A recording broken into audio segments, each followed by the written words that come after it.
Hello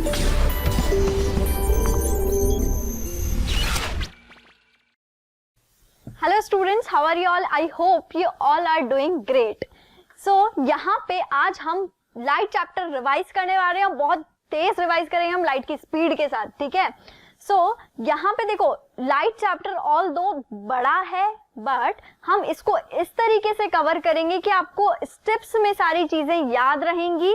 और जब हम रिफ्लेक्शन और रिफ्रैक्शन पढ़ते हैं तो यार एक कंफ्यूजन होता है between lenses and spherical mirrors. ठीक है. तो ऐसे बहुत सारे छोटे छोटे से डाउट्स हैं जो इस सेशन में क्लियर होने वाले हैं. ठीक है. So very warm welcome to the class 10th crash course. यहाँ पर आज हम कुछ अमेजिंग चीजों के साथ स्टार्ट करेंगे. बहुत ही बेसिक सी चीजें हैं. लाइट पढ़ना है, लाइट समझना है, तो वो सारी बेसिक चीजें आनी चाहिए. ठीक है. सो बेसिकली रिवीजन से थोड़ा सा ज्यादा आपको यहाँ पर मिलेगा. ठीक है. सो आज हम कौन कौन से टॉपिक्स कवर करने वाले हैं पहले वो देख लेते हैं. चलिए. तो सबसे पहले हम कवर कर रहे होंगे लाइट के इंट्रोडक्शन के साथ हम स्टार्ट करेंगे. ठीक है. कि बेसिकली यार लाइट के हम पूरा चैप्टर पढ़ लेते हैं, बट क्या होता है ना, देखो यार आपको पता है कि बोर्ड्स में अब थोड़ा सा कॉन्सेप्ट चेंज हुआ है ना. अब वहां पर प्रैक्टिकल बेस्ड क्वेश्चंस आने लगे हैं, तो उसके लिए भी आपको थोड़ा सा प्रिपेयर होना पड़ेगा. अब वो वाले कॉन्सेप्ट आप कब लगा सकते हो? जब आपको एक एक फंडे आपके एकदम क्लियर हो. ठीक है. तो वही सारे फंडे हम आज क्लियर करेंगे. ठीक है. तो नेक्स्ट हम पढ़ेंगे रिफ्लेक्शन, और फिर रिफ्लेक्शन के अंदर ऑब्वियसली स्फेरिकल मिरर्स को हमें पढ़ना ही है. ठीक है. नाउ इस पूरे ही लाइट चैप्टर को हम कवर कर रहे होंगे 3 to 4 लेक्चर्स में. अब इन 3 to 4 लेक्चर्स में हम न्यूमेरिकल्स भी करेंगे, हम फॉर्मूला शीट भी करेंगे, फिर उसके बाद हम डायग्राम वाले क्वेश्चंस भी करेंगे, और हम कॉन्सेप्चुअल क्वेश्चंस भी कर रहे होंगे. ठीक है. तो यहाँ पे यार जो भी चीजें हैं बेटा, आपकी सारी चीजें लाइट से रिलेटेड आपकी कंप्लीट हो जाएगी. फिर किसी भी तरीके का बोर्ड में क्वेश्चन आए आप बहुत इजीली अटेम्प्ट कर सकते हो.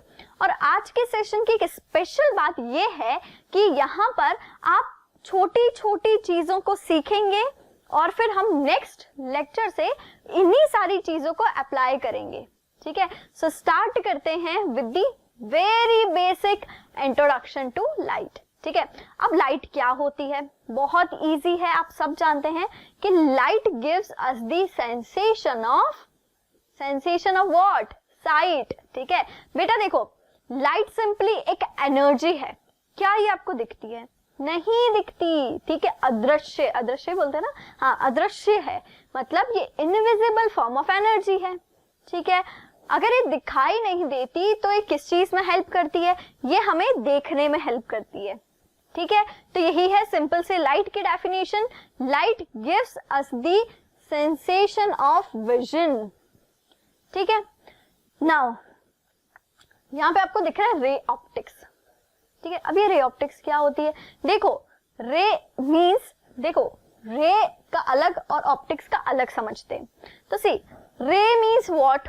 विच, देखो मैथ में पढ़ा है ना कि which is having a starting point but no ending point. ठीक है. कहीं तक भी जा सकती है, वो रे होती है.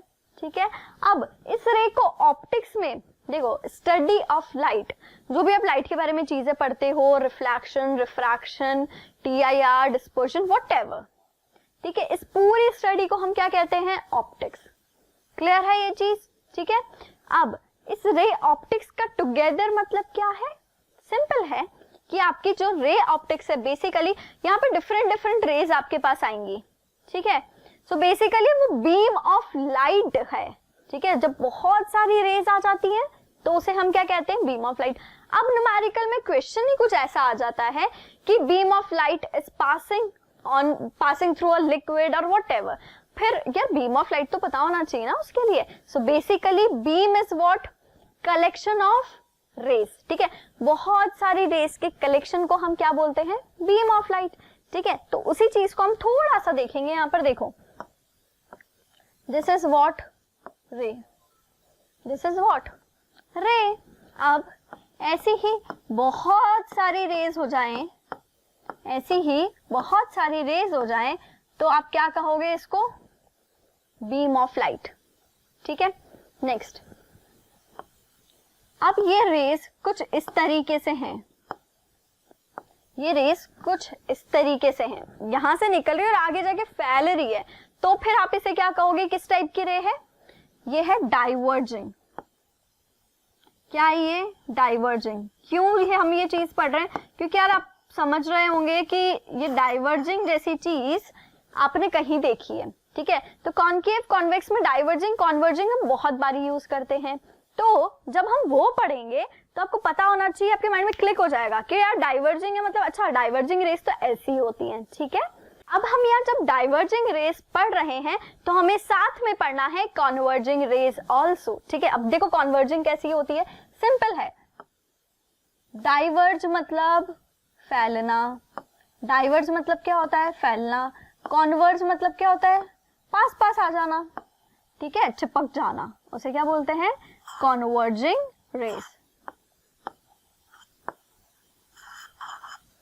तो ये चीज क्लियर है, ray, beam, diverging rays, converging rays, clear. Now अब हम आगे स्टार्ट कर रहे हैं with this topic, how do we see, हमें दिखाई कैसे देता है, ये चीज समझना बहुत इंपॉर्टेंट है।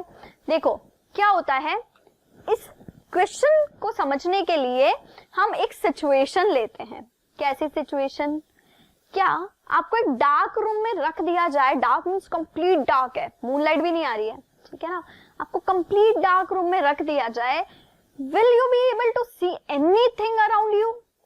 नो, ऑब्वियसली नहीं, बिकॉज क्या होता है, डार्क रूम में तो हमें कुछ दिखाई नहीं देता, बिकॉज वहां पर कोई भी आसपास कोई लाइट ही नहीं है। तो क्या लाइट होने से हमें दिखाई देता है? बिल्कुल। सो यहाँ पर हाउ डू वी सी का मतलब है कि यार हम जो, ठीक है, एक चीज हमें समझ आई कि लाइट है तो हमें दिखाई देता है, बट कैसे दिखाई देता है? तो यहाँ पर एक इसी सिचुएशन में एक और चीज ऐड ऑन करते हैं। आप एक डार्क रूम में हो, ठीक है, और बाहर लाइट है, और बाहर लाइट है। अब क्या आप आपके रूम से बाहर वाली चीजें आपको दिख रही हैं? बिल्कुल, ठीक है, बट बाहर वाला कोई बंदा खड़ा है आपके रूम के बाहर, क्या उस बंदे को आप दिखोगे? नहीं दिखोगे, बिकॉज आपके रूम में जहां वो देखना चाह रहा है जिस चीज को, वहां तो कंप्लीट लाइट नहीं पहुंची है ना, वहां पे तो बिल्कुल ही लाइट नहीं, कंप्लीट डार्कनेस है, तो उसको कुछ भी दिखाई नहीं देगा। सो इसका मतलब हमारे लिए जब हमें कुछ देखना है तो there should be a light source, ठीक है, there should be a light source. अब हम देखते कैसे, देखो एक लेट सपोज यहां पर एक बल्ब है, bulb is what, bulb is a light source, bulb is what, bulb is a light source, ठीक है। अब इस लाइट से, इस बल्ब से एक लाइट निकली और वो गई इस ऑब्जेक्ट पर, बॉल, हमें बॉल देखनी, ठीक है, यहां पर गई और फिर यहां से रिफ्लेक्ट होकर गई हमारी आईज में, तब हम चीजें देखते हैं, तब हमें दिखाई देता है, ठीक है। तो there should be a light source, ठीक है, there should be a object जिसको हम देखना चाह रहे हैं, खत्म, ठीक है। अब देखो क्या हुआ, लाइट इंसिडेंट हुई इस ऑब्जेक्ट पर और रिफ्लेक्ट होकर आपके आईज में आई, तभी आप देख सकते हो। अब लेट अस कंसीडर यहाँ पे कोई लाइट सोर्स है ही नहीं, तो इस ऑब्जेक्ट पर क्या इंसिडेंट होगा? ठीक है, कुछ भी इंसिडेंट नहीं होगा। इसका मतलब यहाँ से एक और कंक्लूजन हम निकाल सकते हैं कि ये वाली लाइट बोलो कौन सी, रिवीजन है ना यार, ये तो पता ही होगी ये वाली लाइट कौन सी, this is a reflected ray. कौन सी रे? रिफ्लेक्टेड रे, ठीक है। तो हम ऑब्जेक्ट नहीं देखते, हम ऑब्जेक्ट से रिफ्लेक्ट होने वाली लाइट को देखते हैं, बिकॉज ऐसा नहीं होता तो फिर तो हमें अंधेरे में भी चीजें दिखनी चाहिए थी, बट हमें नहीं दिख रही है। सो दैट मीन्स हम ऑब्जेक्ट नहीं देखते, हम ऑब्जेक्ट से रिफ्लेक्ट होती हुई लाइट को देखते हैं। अगर यहाँ पर रिफ्लेक्शन ही नहीं हो रहा, ऑब्जेक्ट से कोई लाइट रिफ्लेक्ट होकर हमारी आईज में नहीं आ रही ना, तो फिर हमें ऑब्जेक्ट नहीं दिखता, ठीक है। तो ये है पूरा आपका कि how do we see objects, ठीक है। सो आई होप ये चीज तो बड़े ही आसानी से आपको समझ आई होगी, बिकॉज है ना ये चीज आप 6th, 7th, 8th और 9th में तो नहीं होता, बट 10th में अगेन आप यही चीज पढ़ते हैं, ठीक है। तो बचपन से ये सारी चीजें तो हम सीख कर आए हैं। अब अब हम बड़े हो गए, तो अब हम क्या सीखेंगे, अब हम सीखेंगे अबाउट रिफ्लेक्शन ऑफ लाइट। ठीक है, ऑल्दो ये भी बचपन में पढ़ के आए हो, बट ठीक है यार, थोड़ा सा अपग्रेड हो जाते हैं। अब रिफ्लेक्शन में क्या ऐसा नया होता है 10th में जो आपका जूनियर क्लासेस में नहीं होता, तो यहाँ पर आ जाते हैं इस रिफ्लेक्शन के ऊपर क्वेश्चंस। ठीक है, अब क्वेश्चंस कैसे आते हैं, तो देखो यहाँ पर आपको एक सर्टेन एंगल दे दिया जाएगा और फिर उस एंगल से आपको जितने उस डायग्राम में एंगल है ना, सब फाइंड आउट करने हैं। ठीक है, तो यही पूरी चीजें, यही पूरा प्रोसेस आज हम सीखेंगे। ठीक है, अब रिफ्लेक्शन ऑफ लाइट मतलब होता क्या है, सिंपल, ये एक फिनोमेना है, ये एक फिनोमेना। अच्छा, ये फिनोमेना करता क्या है, ये phenomena, according to this phenomena, a light strikes on the surface. अब वो सरफेस कुछ भी हो सकती है, ठीक है, या फिर light strikes on the object. ठीक है, जिस ऑब्जेक्ट को आप देखना चाह रहे हैं उस ऑब्जेक्ट पर जब लाइट इंसिडेंट होती है और फिर उसी ऑब्जेक्ट से रिफ्लेक्ट बैक हो जाती है in the same medium. Same medium वाली कहानी बड़ी ही इंपॉर्टेंट है। देखो, reflection same medium, refraction different medium. Clear, दोनों अलग अलग चीजें हैं। देखो, रिफ्लेक्शन में तो क्या होता है, रिफ्रैक्शन रिफ्लेक्शन दोनों में लाइट तो इंसिडेंट हो रही है ना, बट रिफ्लेक्ट होकर अगर सेम मीडियम में लाइट रिफ्लेक्ट हो रही है तो दैट इज रिफ्लेक्शन। बट अगर लाइट इंसिडेंट होकर किसी और मीडियम में रिफ्लेक्ट होती है तो बेसिकली हम रिफ्लेक्ट नहीं कहेंगे, वो लाइट फिर रिफ्रैक्ट हो रही है ना, तो बाउंस बैक होकर अगर किसी डिफरेंट मीडियम में जा रही है तो दैट इज रिफ्रैक्शन, और अगर सेम मीडियम में है तो रिफ्लेक्शन। इतनी सी ही कहानी है रिफ्लेक्शन की। अब इस चीज को अंग्रेजी में कैसे लिखोगे, बड़ा ही आसान है। देखो, जो जो चीज हो रही है, जो डायग्राम अभी हमने देखा कि लाइट आई, फिर बॉल पे गिरी, फिर बॉल इधर चली गई, ये सारी चीजें, तो हम क्या करेंगे, उसी इमेजिनेशन को कॉपी में लिख देंगे। कैसे, when light rays strikes on the mirror, ठीक है, when light rays strikes on the mirror या strikes on the object, surface, जो लिखना है लिख दो। ठीक है, एंड अब सरफेस तक तो आ गई, फिर क्या हुई, लाइट निकलकर हमारी आईज में गई। ठीक है, and it bounces back in the same medium, तो दैट इज रिफ्लेक्शन। ठीक है, अब यहां पर आपको एक एनिमेशन दिख रही है कुछ ऐसी, तो this is what laws of reflection. ठीक है, this is what laws of reflection. अब ये लॉज ऑफ रिफ्लेक्शन ना मतलब ऐसे हैं कि पीछा नहीं छोड़ते, जूनियर क्लासेस से हम बड़े हो गए पर ये लॉज ऑफ रिफ्लेक्शन हर एग्जाम में हमेशा ही पूछ लेते हैं।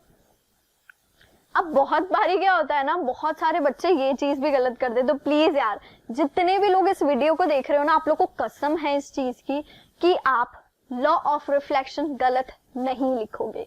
ठीक है, सिर्फ 2 लॉज ऑफ रिफ्लेक्शन है हमारे पास। कौन कौन से, फर्स्ट वन जो है बड़ा इजी, सबको याद रह जाता है, क्या होता है first one, angle I is equals to angle R. अच्छा, सेकंड लॉ क्या होता है, चलो लिखो कमेंट सेक्शन में। 5 सेकंड बहुत है या 10? वैसे भी यार तुम लोग की तो एक बार पूरे दिन भर ऐसे ऐसे करते रहते हो, टाइपिंग स्पीड तो बहुत ही बढ़िया होगी, है ना, तो 10 सेकंड है, चलो 10 सेकंड में लिख दो जो भी लिखना है तुम्हें कि सेकंड लॉ क्या है इसका। अब देखो, सेकंड लॉ जो है हमारा बड़ा ही इजी है। सेकंड लॉ क्या कहता है, अब इस एनिमेशन को देखो, normal, incident ray, reflected ray. क्या है, नॉर्मल तो है ही, ठीक है, और ये सरफेस है, this is what, this is surface, any shiny surface. ठीक है, या फिर आप कहो पॉलिश्ड सरफेस, या फिर आप कहो शाइनी सरफेस, व्हाटएवर। ठीक है, किसी भी पॉलिश्ड मतलब बेसिकली स्मूथ होनी चाहिए यार। ठीक है, अब देखो, इंसिडेंट हुई, फिर रिफ्लेक्ट हुई। अब ये जो एंगल्स बन रहे हैं यहाँ पर, एक ये एंगल और ये दूसरा angle, this is angle of incidence, this is angle of reflection. ठीक है, तो angle I is equal to angle R, इस डायग्राम के अकॉर्डिंग लिखे तो हम क्या लिखेंगे, angle I is equal to angle R. कोई दिक्कत? ठीक है, यही चीज लिखी। अब सेकेंड लॉ क्या कहता है कि incident ray, normal and reflected ray all lies in the same plane. अब नॉर्मल रे नहीं होती, नॉर्मल इज सिंपली परपेंडिकुलर। यार देखो, लेट्स सपोज इस सरफेस पर दिख रहा है, इस सरफेस पे मुझे नॉर्मल बनाना है, नॉर्मल बोले तो 90 डिग्री, नॉर्मल इज परपेंडिकुलर ना, तो नॉर्मल इज 90 डिग्री। अब इस सरफेस पे मुझे नॉर्मल बनाना है तो मैं सिंपली इसके ऊपर ऐसे पेन रखूंगी सच दैट इस सरफेस और इसके बीच में 90 डिग्री का एंगल हो, देख लो हर एंगल से 90 डिग्री है, ठीक है। So normal is not the ray, normal is simply a line, ठीक है, इतना समझ आया।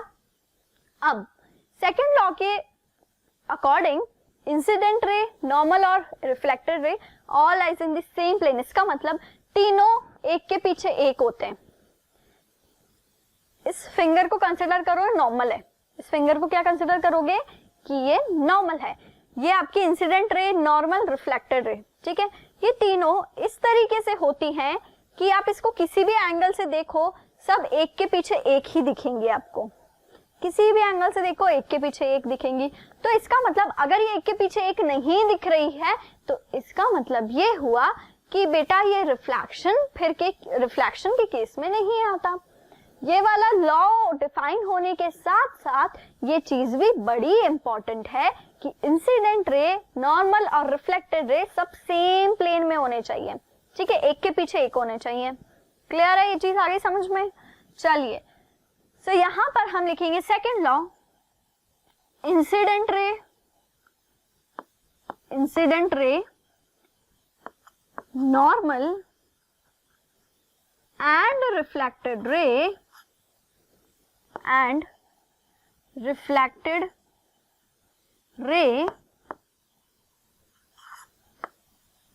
all lies in the same plane। in the same plane का मतलब मैं ऑलरेडी बता चुकी हूं कि in the same plane का मतलब है एक के पीछे एक, ठीक है, साथ साथ है, फ्रेंड्स हैं, छोड़ेंगे नहीं ये साथ, ठीक है, बेस्ट फ्रेंड्स है, तो एक के पीछे एक ही रहते हैं, कोई भी गलत डायरेक्शन में नहीं जाता। अगर गया तो फिर उसको लॉ ऑफ रिफ्लेक्शन के केस से निकाल बाहर फेंक देते हैं, ठीक है। तो यहाँ पर हमारा reflection complete, laws of reflection complete. एक छोटी सी चीज जो मैं आपको यहाँ पर बताना चाहूंगी, देखो ये वाला जो एंगल है और जो ये वाला एंगल है, ठीक है, ये तो पता है इंसिडेंट एंगल, ये पता है रिफ्लेक्टेड एंगल। अब ये दोनों एंगल्स क्या है? ये दोनों एंगल्स है ग्लेसिंग एंगल। कौन से एंगल? Glancing angle. और ये भी है ग्लेसिंग एंगल, ये भी क्या है? ग्लेसिंग एंगल, ठीक है, यहां तक क्लियर है?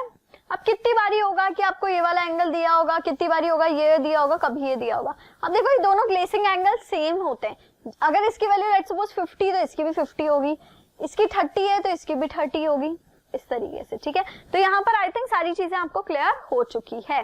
नाउ नेक्स्ट हम करेंगे रिफ्लेक्शन ऑफ लाइट को सब चीजों में ऑब्जर्व। अब क्या है ये चीजें, ये आप बहुत अच्छे से जानते हो बिकॉज लाइट चैप्टर आपने पढ़ लिया है, this is a sort of revision only, ठीक है। अब यहां पर देखो 3 मिरर्स है हमारे पास, ये वाला और ये वाला, ठीक है।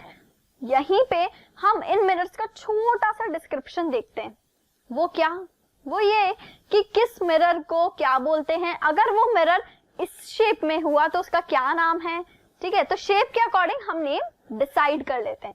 देखिए शॉर्ट में बता रहे हैं, ऑल्दो हम इसे डिस्कस करेंगे। This is what plane mirror, this is what plane mirror. अब ये देखो तीर दिख रहे हैं आपको, तीर, दिस तीर इज व्हाट, दिस तीर is nothing but the polished side. ये तीर क्या बता रहे हैं कि ये कौन सी साइड है? Polished side. कौन सी साइड है बेटा? Polished side.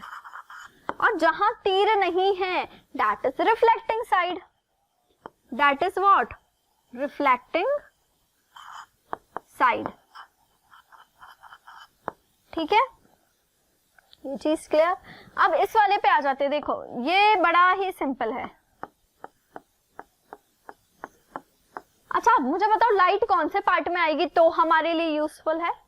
पॉलिश्ड पार्ट में लाइट आनी चाहिए या रिफ्लेक्टिंग साइड में? वापस सुनो, पॉलिश्ड साइड में लाइट आनी चाहिए, रिफ्लेक्टिंग साइड में? मैंने फिर कहा था कि जब भी यहाँ पर मैं आपसे लाइक ऐसे छोटे छोटे से क्वेश्चन पूछती हूँ कि बताओ चलो पॉलिश साइड आनी चाहिए, रिफ्लेक्टिंग साइड, और जब आप ये वीडियो देख रहे हैं तो at that time please put your answers, ठीक है? उस टाइम डाल दो कि आपको जो भी लगता है कि रिफ्लेक्टिंग है या पॉलिश्ड है, तभी आपको वीडियो देखने में मजा आएगा, तभी थोड़ा सा फील आएगा क्लास वाला, ठीक है? चलिए सो अगर देखो हम कहाँ खड़े होंगे, रिफ्लेक्टिंग साइड। आपके घर में ड्रेसिंग टेबल है ना, या कोई भी मिरर ले लीजिए। जनरली हम जब भी चीजें यूज करते हैं तो हम वो ड्रेसिंग टेबल वाला कांच तो जरूर लेकर आते हैं, ठीक है? वही कांच को इमेजिन करो, उस मिरर को। आपने देखा होगा कभी वो ब्रेक डाउन हो जाता है तो उसके पीछे एक पेंट लगा हुआ होता है, ठीक है? उसके पीछे क्या लगा होता है? एक पेंट लगा होता है। क्यों होता है? बिकॉज देखो मिरर सिंपली क्या होता है, आगे रिफ्लेक्टिंग साइड, बीच में रिफ्लेक्टिंग और पॉलिश्ड के बीच में एक पतली सी लेयर होती है, ठीक है? वो जो लेयर होती है वो या तो है आपकी सिल्वर की, ठीक है? अब से सिल्वर तो नहीं लगा सकते ना यार, हम हर एक कांच में सिल्वर लगाएंगे कितना महंगा हो जाएगा, ठीक है? तो हम सिल्वर की जगह एल्यूमिनियम यूज कर लेते हैं, निकल यूज कर लेते हैं। अब उसके पीछे पेंट क्यों लगाते हैं? सो दैट जो भी हम एल्यूमिनियम सिल्वर यूज कर रहे हैं वो जल्दी से ऑक्सीडाइज नहीं हो जाए, उड़ नहीं जाए, इसीलिए हम पीछे पेंट लगाते हैं। अब पॉइंट ये है कि जब आप मिरर में देखते हो, रिफ्लेक्टिंग साइड से देखते हो या पॉलिश साइड से देखते हो? ऑब्वियसली रिफ्लेक्टिंग साइड से। तो हमारे लिए इंपॉर्टेंट क्या है कि लाइट रिफ्लेक्टिंग साइड पर इंसिडेंट हो। अब इन दोनों में रिफ्लेक्टिंग साइड बोलो कौन सी? ये वाली, this is the reflecting side, ठीक है? कौन सा मिरर बोलो? ये कौन सा मिरर? Convex mirror. कौन सा मिरर है? कॉन्वेक्स मिरर, ठीक है? अब आ जाते हैं इस वाले पे। ये क्या है? इसकी रिफ्लेक्टिंग साइड बोलो कहाँ है? इसकी रिफ्लेक्टिंग साइड है अंदर की साइड। तो ये कौन सा मिरर है? कॉनकेव मिरर, ठीक है? ये चीज भूलना नहीं है, कौन सा कॉनकेव कौन सा कॉन्वेक्स, ठीक है? अब देखो यहां पर डिफरेंट डिफरेंट रिफ्लेक्शन यहां पर बता रखा है डिफरेंट डिफरेंट मिरर्स के अंदर, ठीक है? सबसे पहले हम बात करें, सिंपल प्लेन मिरर है, कुछ भी नहीं है, लाइट इंसिडेंट हुई, रिफ्लेक्ट हुई, नॉर्मल। अच्छा नॉर्मल कहां बनाते हैं? हर कहीं बना देते हैं क्या? देखो ये एक सरफेस है, लेट्स सपोज, क्या ये एक सरफेस, इस सरफेस पे मुझे नॉर्मल बनाना है, मैं यहां भी बना सकती हूँ, यहां भी, यहां भी, यहां भी।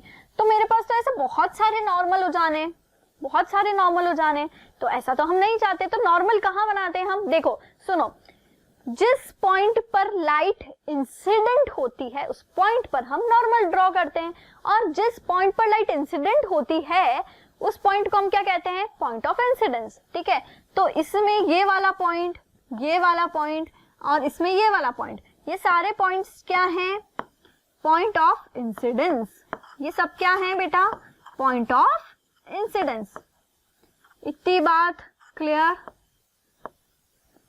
ठीक है? ये क्या है? पॉइंट ऑफ इंसिडेंस, ठीक है? समझ आ गया? तो देखो ये प्लेन मिरर की कहानी है, जिस पॉइंट पर इंसिडेंट रे आके गिरती है हम उसी पॉइंट पर ऊपर नॉर्मल बना देते हैं, और उसी पॉइंट से जितना एंगल इंसिडेंट रे ने नॉर्मल के साथ बनाया है उतना ही एंगल बनाकर रिफ्लेक्टेड रे रिफ्लेक्ट हो जाती है, ठीक है? अब next is about convex mirror. Convex mirror में भी देखो लाइट इंसिडेंट हुई, रिफ्लेक्ट हुई, एंगल आई बराबर एंगल आर, हर एक केस में एंगल आई एंगल आर के इक्वल होता है। अगर ऐसा नहीं है तो फिर वहां रिफ्लेक्शन नहीं है, है ना? चलिए कॉनकेव मिरर, देखो यहां पर भी लाइट इंसिडेंट हुई इस पॉइंट पर और उसी से रिफ्लेक्ट हो गई, और यहां पर हमने नॉर्मल बना दिया। तो ये थे आपके तीनों मिरर्स के अंदर रिफ्लेक्शन, ठीक है? So if you want to take the screenshot, थोड़ा सा साइड हो जाती है, प्लीज स्क्रीनशॉट ले लीजिए, ठीक है? हो गया। चलिए अब नेक्स्ट हम पढ़ते हैं क्या?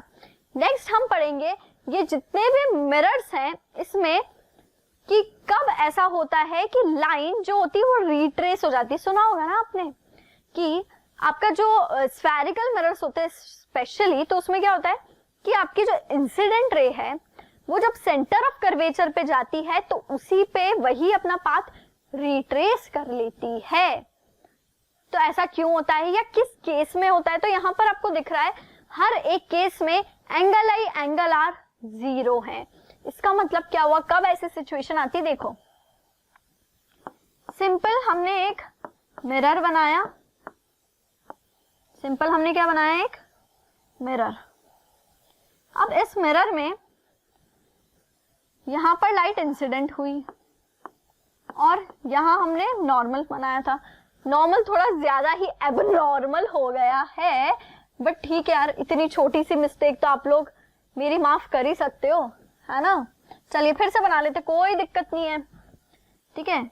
इस पे देखो, अब आई थिंक नॉर्मल जैसा लग रहा है, ठीक है। अब देखो ये रिफ्लेक्ट हो गई। अभी तक की कहानी हम पढ़ चुके हैं। अब यहाँ पर समझो एंगल आई एंगल आर की इक्वल है, ठीक है, ये चीज याद रख ली। अब आ जाओ इधर, ये एक मिरर, लाइट इंसिडेंट हुई परपेंडिकुलरली, लाइट इंसिडेंट हुई परपेंडिकुलरली। इसका मतलब लाइट, देखो हम जनरल टर्म यूज करते हैं कि light is incident on the mirror at an angle of 30 degree, ठीक है। इसका मतलब उसने नॉर्मल के साथ कितना एंगल बनाया, 30 डिग्री। अब यहाँ पर सिंस लाइट इंसिडेंट हुई है नॉर्मली, मतलब जो हमारा नॉर्मल बैठा हुआ था उसी के ऊपर आ गई कौन, इंसिडेंट रे। कौन आ गई, इंसिडेंट रे, ठीक है। अब देखो यहाँ पर लाइट आ गई इस पॉइंट पर, ठीक है, फिर इसी पॉइंट से ऊपर रिट्रेस कर गई कुछ इस तरीके से। क्लियर इतना? अब यहाँ पर क्या हो रहा है, देखो एंगल आई बताओ मुझे कितना है और एंगल आर बताओ मुझे कितना है। फिर क्वेश्चन बोल रही हूँ, incident ray is incident normally on the surface. अब मुझे बताओ इंसिडेंट रे कितना, इंसिडेंट एंगल कितना और रिफ्लेक्टेड एंगल कितना। क्या इंसिडेंट एंगल 90 डिग्री है, बताओ। चलो तो देखो यहाँ पर फिर मैंने आपको ये वाला डायग्राम बनाया था सो दैट आप थोड़ा सा रेफरेंस ले लें कि आपका जो इंसिडेंट एंगल होता है that is the angle between incident ray and normal, ठीक है।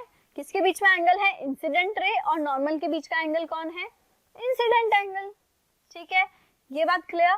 अब यहाँ पर आ जाओ, क्या मुझे ये बताओ इस इंसिडेंट रे और यही हमारा नॉर्मल भी है, क्या इन दोनों के बीच में कोई एंगल है? क्या इंसिडेंट रे और नॉर्मल के बीच में कोई एंगल है? बिल्कुल ही नहीं है। दैट्स व्हाई हम यहाँ कहते हैं कि इंसिडेंट एंगल इज 0 एंड इसी के साथ reflected angle is also 0 because according to law of reflection angle I is equals to angle R, ठीक है। तो यहाँ पर बहुत सारे बच्चे कंफ्यूज होते हैं कि आपका जो इंसिडेंट एंगल है वो है 90 डिग्री। कैसे हुआ भाई 90 डिग्री? इंसिडेंट एंगल क्या होता है, angle between normal and incident ray. अब सिंस या इंसिडेंट रे और नॉर्मल के बीच में कोई एंगल नहीं है तो यहाँ पर इंसिडेंट रे और नॉर्मल एक दूसरे के पास एक दूसरे के जस्ट ऊपर है, ठीक है। तो इन दोनों के बीच में कोई एंगल नहीं, इसीलिए हम बोलते हैं एंगल आई एंगल आर 0 हुए, ठीक है। ये तो हुई प्लेन मिरर की कहानी। अब आ जाते हैं हम स्फेरिकल मिरर्स के ऊपर। देखिए दो स्फेरिकल मिरर्स आपको यहाँ पर दिख रहे हैं, ठीक है। अब ये वाला जो स्फेरिकल मिरर है कॉनकेव, इसमें देखो यहाँ पर लिखा है एंगल आई एंगल आर 0, ठीक है। ये वाली चीज आपको दिख रही होगी, इसी पर लाइट आई, देखो लाइट आई इंसिडेंट हुई और इसी पर रिफ्लेक्ट हो गई, ठीक है। ऐसा क्यों होता है? बिकॉज आपकी जो लाइट है, फिर से वही कहानी, आपकी जो लाइट है वो नॉर्मल पे ही इंसिडेंट हो गई, इसीलिए वहीं से रिफ्लेक्ट हो चलती है। देखो हम C मतलब क्या, हम C मतलब बोलते हैं सेंटर ऑफ कर्वेचर। दो हम इसे थोड़ा बाद में फिर से डिस्कस करेंगे, बट आप लाइट पढ़ चुके हो ना। तो C means what, C means centre of curvature, ठीक है। सेंटर ऑफ कर्वेचर मतलब पूरे बड़े से स्फेयर का या जो भी हमने एपर्चर लिया है उसका सेंटर, सेंटर ऑफ कर्वेचर बोलते हैं ना हम, तो उस पर्टिकुलर कर्वेचर का सेंटर क्या होता है, सी। अब सेंटर इज व्हाट, सेंटर मतलब ये वाली जो है, ये वाली जो जगह है, ये और ये सब क्या है, ये रेडियस नहीं है क्या, रेडियस है, दिस इज व्हाट, रेडियस। तो इसका मतलब ये हुआ कि यहाँ पर आपकी जो इंसिडेंट रे है वो नॉर्मली इंसिडेंट हुई है और उसी के ऊपर रिफ्लेक्ट भी हो गई। तो यहाँ पर भी सेम कहानी है, angle I is equals to angle R. अब सेम चीज अप्लाई कर सकते हैं हम कॉन्वेक्स पर। कैसे, देखो लाइट इंसिडेंट हुई, रिफ्लेक्ट हुई। अब इसको जब हम बैक लेंगे थोड़ा सा, जब हम इसको एक्सटेंड करेंगे बैकवर्ड्स, तो हम ये देखेंगे कि यार ये लाइन तो है ना सेंटर ऑफ कर्वेचर पे पास हो रही है, और सेंटर ऑफ कर्वेचर पे अगेन वही कहानी कि आपकी लाइट सेंटर ऑफ कर्वेचर पे आई है, इसका मतलब वो नॉर्मली आई है। Incident ray strikes on the mirror normally. अब वो मिरर ऐसे हो तो आपको बढ़िया समझ आ जाता है, अब वो मिरर यार ऐसे ही तो हुआ है, कुछ छोड़ना हो, ऐसे हुआ है सिंपल, ठीक है। तो आपके जो इंसिडेंट रे है वो नॉर्मली स्ट्राइक हुआ है, that's why there is no angle between the incident ray and normal, so आपका एंगल आई और एंगल आर इसमें भी क्या होता है, जीरो। क्लियर, यहाँ तक समझ आई। नाउ अब हम सीखते हैं थोड़ा सा इसके अपर लेवल का, ठीक है, यहाँ तक हमें सारी चीजें क्लियर है। अब नेक्स्ट क्या है, नेक्स्ट हमारा सिंपल है टाइप्स ऑफ रिफ्लेक्शन, ठीक है। टाइप्स ऑफ रिफ्लेक्शन मतलब क्या, देखो रिफ्लेक्शन में आपने एक चीज सीखी कि लाइट इंसिडेंट हो रही है, रिफ्लेक्ट हो रही है एट एन पर्टिकुलर एंगल, ठीक है। अब ये जब रिफ्लेक्शन के पार्ट्स की बात आती है तो इन रिफ्लेक्शन के पार्ट्स को हमने किस बेसिस पे डिसाइड किया, on the basis of surface, ठीक है। किसके बेसिस पे हमने किया, on the basis of surface, कि सरफेस आपका किस टाइप का है, सरफेस आपकी किस टाइप की है। अगर आपकी सरफेस है बढ़िया एकदम चमकती हुई स्मूथ, अगर आपकी सरफेस है स्मूथ तो फिर आपका होगा रेगुलर रिफ्लेक्शन, ठीक है।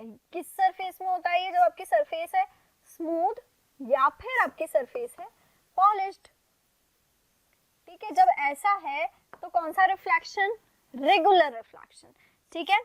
इफ इन केस आपकी जो सरफेस है वो है थोड़ी सी मतलब लाइक उबड़ खाबड़ सरफेस है, रफ है, ठीक है, जैसे हमारी रोड होती है, ठीक है, रोड इज नॉट स्मूथ, ठीक है, स्मूथ तो नहीं है ना, टेबल, इवन जो टेबल की सरफेस है दैट इज नॉट स्मूथ। अब क्या होता है जब आप नए नए, लेट्स सपोज किसी का नया नया घर बना है, तो जो टाइल्स होती है वो इतनी चमकती है कि आप अपना रिफ्लेक्शन उसमें देख सकते हैं, ठीक है। सो जब वही टाइल थोड़ी पुरानी हो जाती है, उसमें पोछा लगता है ना डेली, तो फिर क्या होता है, फिर वो रफ बन जाती है, तो उस केस में होता है हमारा इर्रेगुलर रिफ्लेक्शन, ठीक है। कहाँ पे होता है इर्रेगुलर रिफ्लेक्शन आपका, on rough surfaces, on rough surfaces, वहां क्या होता है आपका हमेशा इर्रेगुलर रिफ्लेक्शन। अब ये चीज तो मैम हमें समझ आ गई कि अगर स्मूथ सरफेस है तो रेगुलर होगा और अगर स्मूथ सरफेस नहीं है तो इर्रेगुलर होगा। अब यहाँ पर हमें दिख रहा है कि पैरेलल रेज आ रही, पैरेलल जा रही, तो ये तो बढ़िया समझ आ चुका है। बट यार यहाँ पे तो मैम हमें लग नहीं रहा कि रिफ्लेक्शन हो रहा है, क्योंकि यहाँ पर तो ये लाइट जो है कि अलग अलग डायरेक्शन में जा रही है, तो इसका मतलब क्या रिफ्लेक्शन नहीं है क्या, बिल्कुल है। देखो मैंने आपको पहले स्टार्टिंग में बताया था कि लाइट सोर्स से कभी भी एक रे बाहर नहीं आती, बीम ऑफ लाइट आती है, मतलब बहुत सारी रेस उस लाइट सोर्स से बाहर आती हैं। अब जब वो रेस बाहर आती तो अलग अलग डायरेक्शन में जाती है। अब लेट्स सपोज एक कोई इर्रेगुलर सरफेस थी, रफ सरफेस थी, उस पे आई। अब यहाँ पर क्या हो रहा है, हमें लॉ ऑफ रिफ्लेक्शन सिर्फ एक रे के लिए देखना है और वही लॉ ऑफ रिफ्लेक्शन हम हर एक रे के लिए ऑब्जर्व करेंगे। फिर हम देखेंगे कि यहाँ पे तो पैरेलल रेज है, पैरेलल जा रही है, बट यहाँ पे ऐसा क्यों नहीं हो रहा है, इसका रीजन हम देखेंगे। देखो क्या अभी क्या है वो समझो, पैरेलल रेज आई, ठीक है, इस पॉइंट पर आके इंसिडेंट हुई,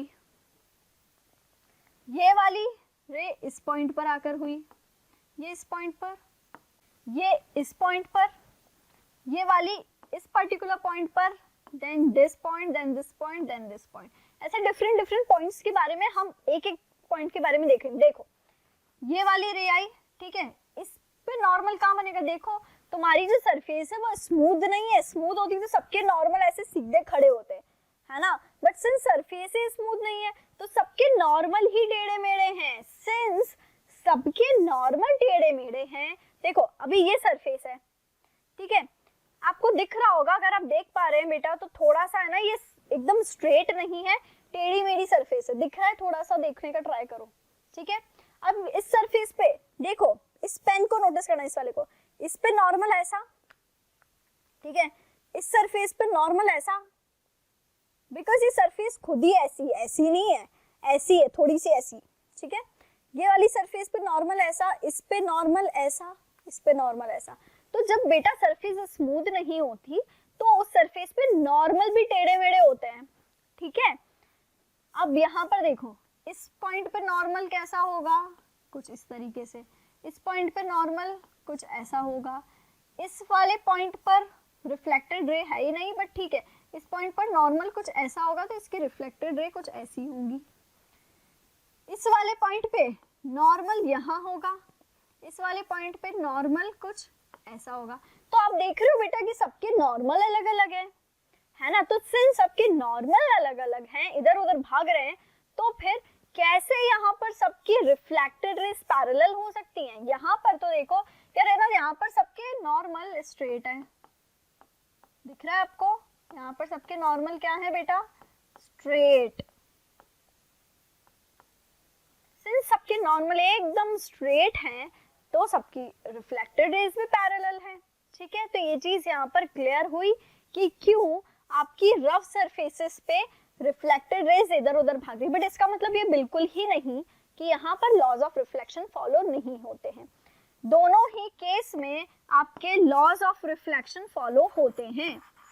लॉज ऑफ रिफ्लेक्शन फॉलोज, ठीक है।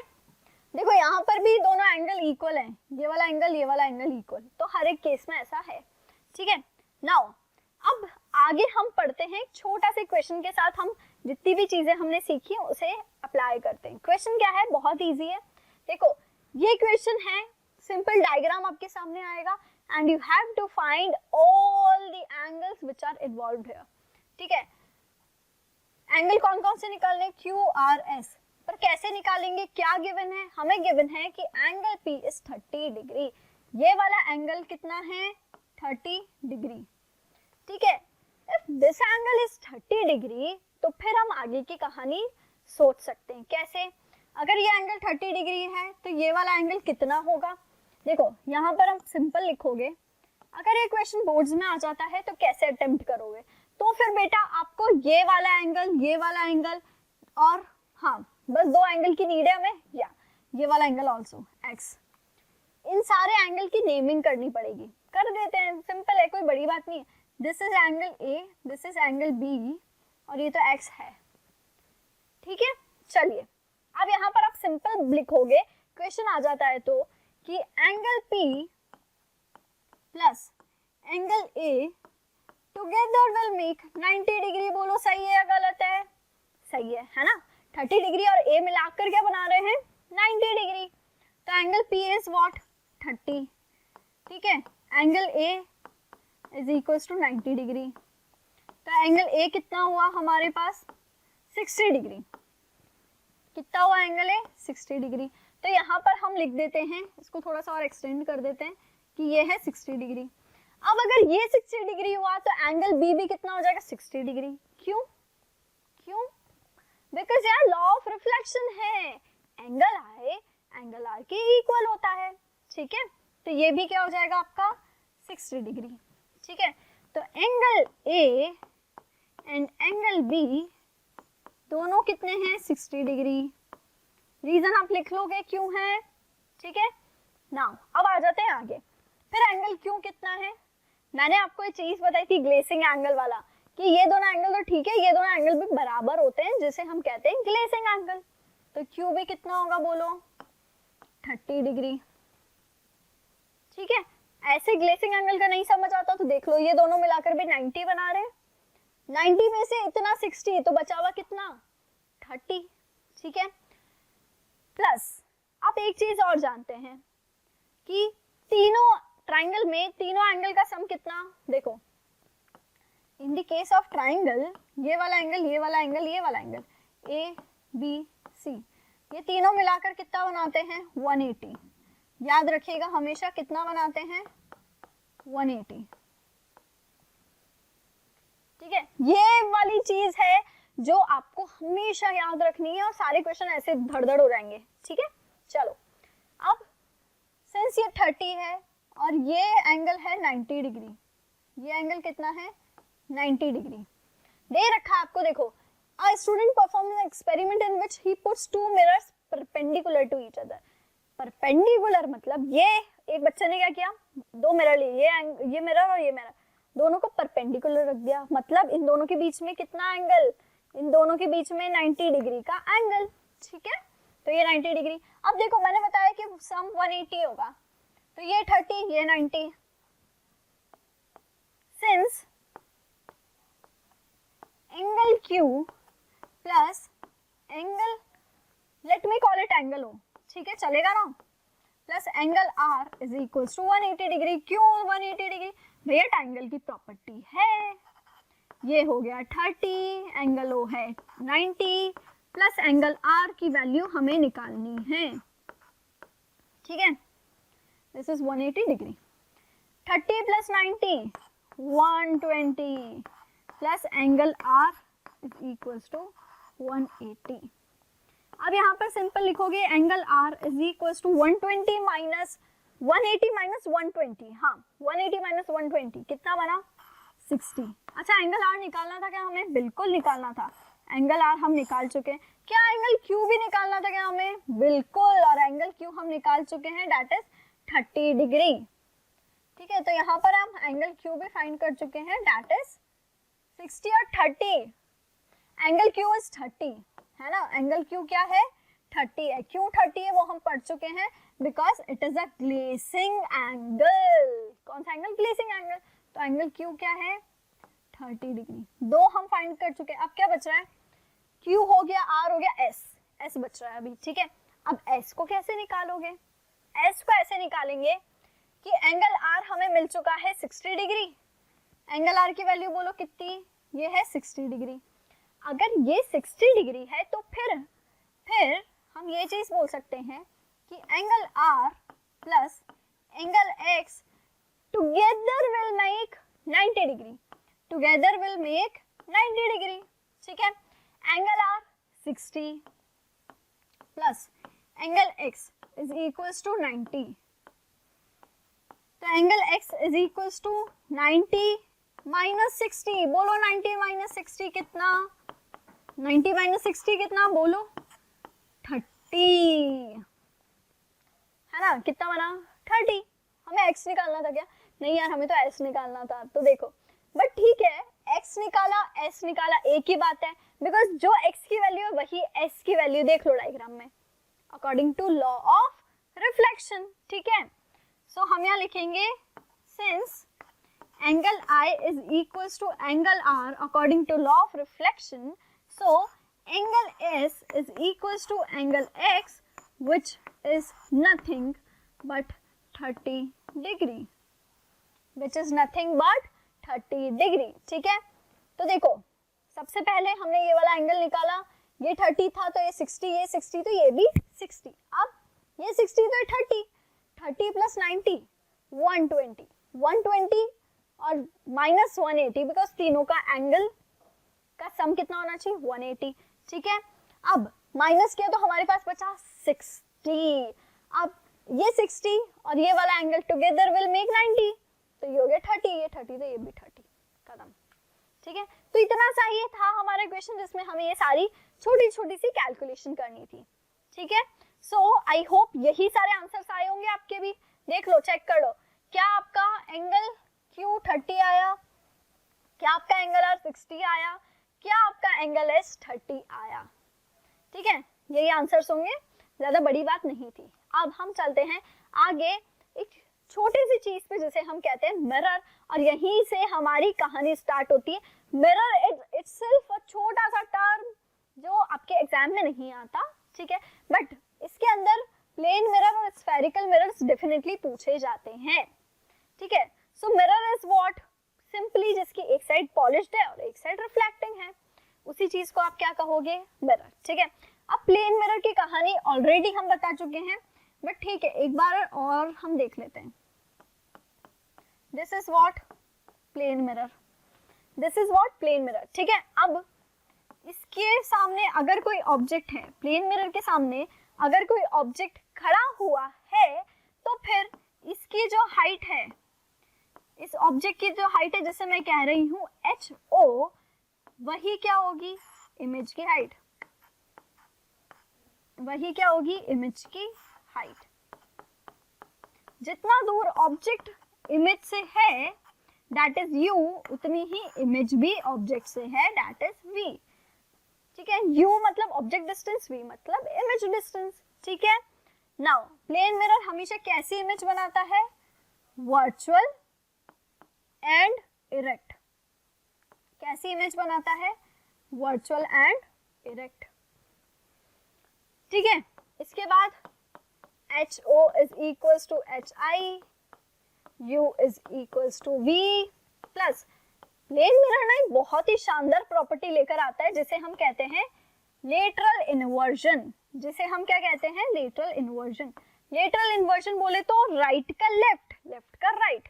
छोटा सा एग्जांपल देखो, let's suppose this is a letter B, तो प्लेन मिरर के सामने ये लेटर कैसा दिखेगा, कुछ ऐसा, है ना। तो इसका मतलब क्या हुआ, लेफ्ट का तो हो गया राइट, राइट का हो गया लेफ्ट।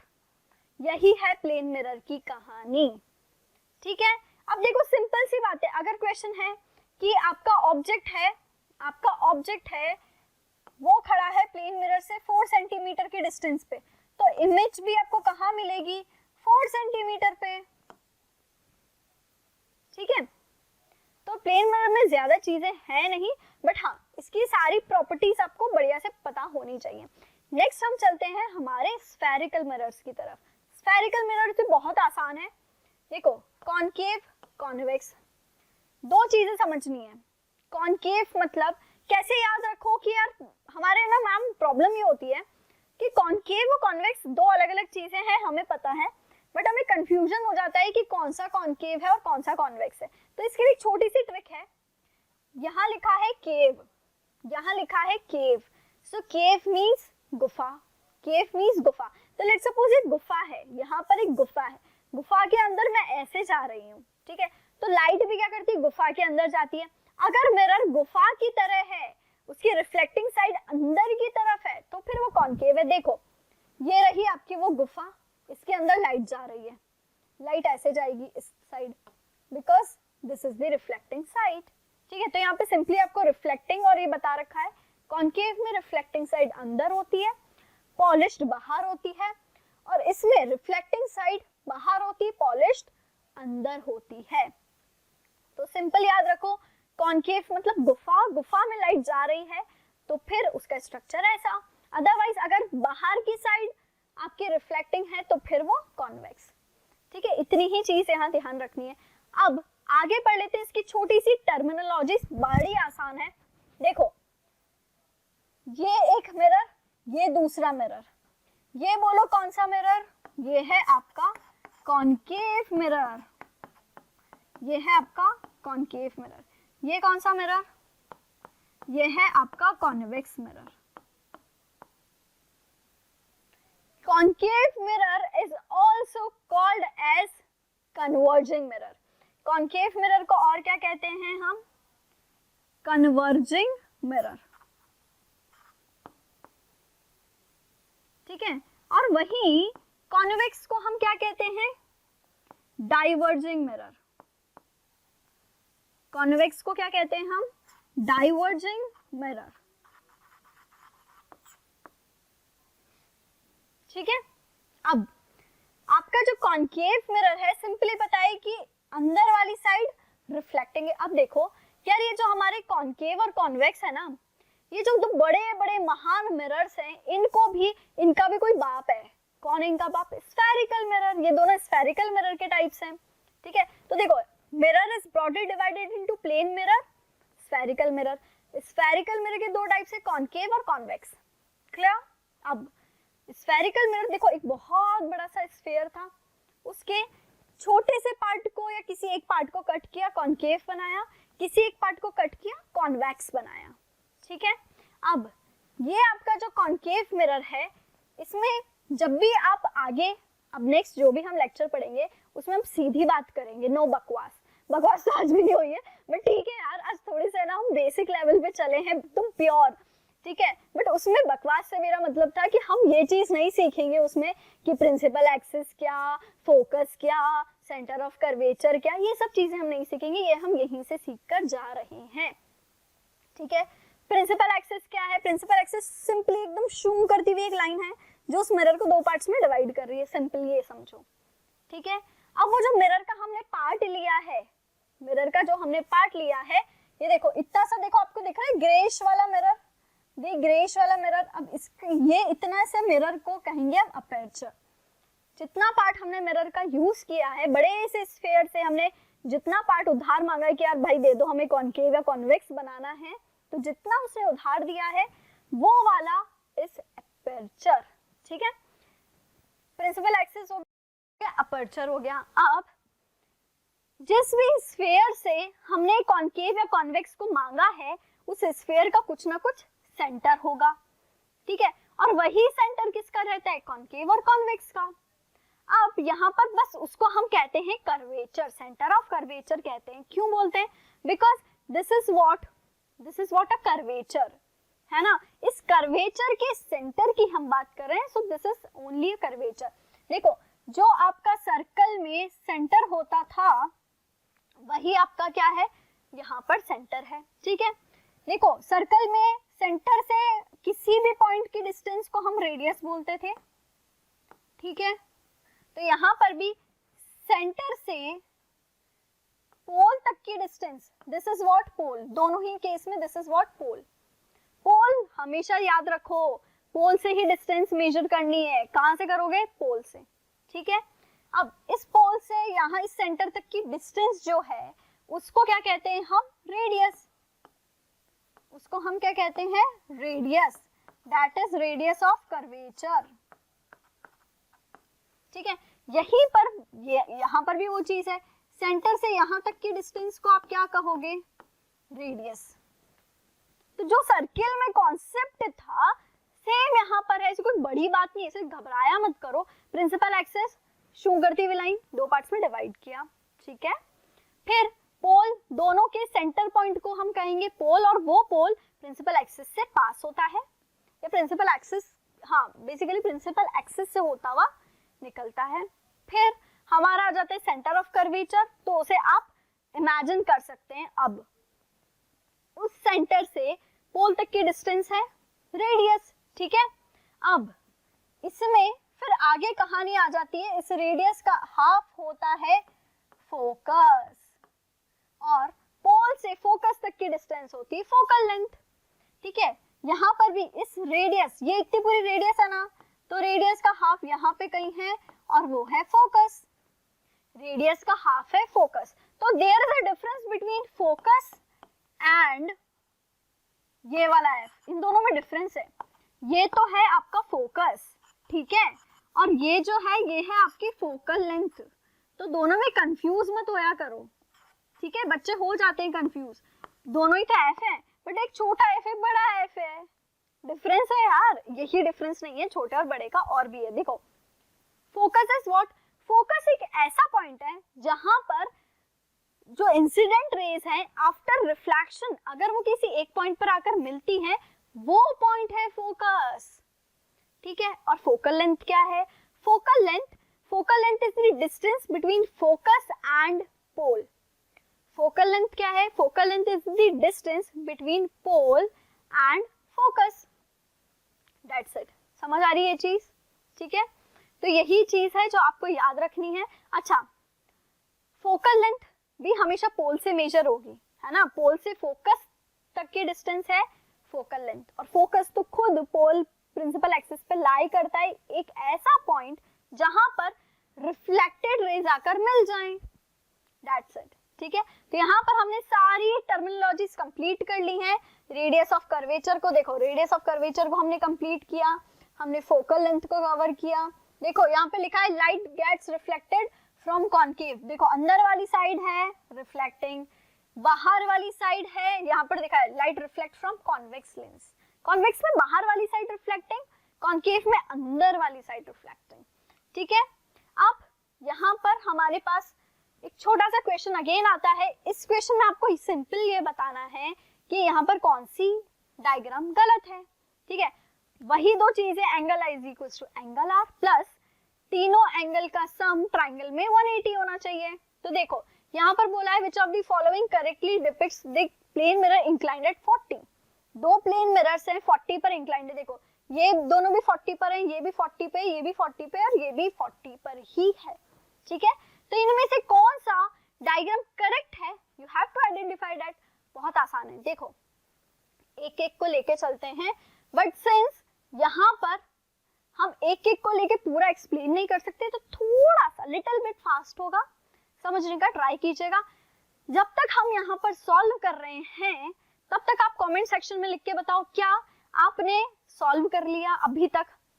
स्क्रीन पॉज कर सकते हो, वीडियो पॉज कर सकते हो और सॉल्व कर लो कि कौन सा करेक्ट है। जिन लोगों को नहीं समझ आ रहा प्लीज लुक इट है, जिनको समझ आ गया क्रॉस चेक कर लो, खत्म हुई बात। ठीक है, देखो ये वाला डायग्राम, ये 50 है तो ये कितना होगा 40, बिकॉज ये 50 और ये 40 मिलाकर 90, ये 40 तो ये भी 40, ये 40 तो ये 50। अच्छा, ट्राइंगल में एक और प्रॉपर्टी होती है, sum of the interior sides is equals to exterior, मतलब ये दोनों एंगल का सम अगर इसके इक्वल हो जाए तो फिर ये ट्राइंगल की प्रॉपर्टी है। ठीक है, तो यही चीज है, अदरवाइज ऐसे भी चेक कर सकते हो।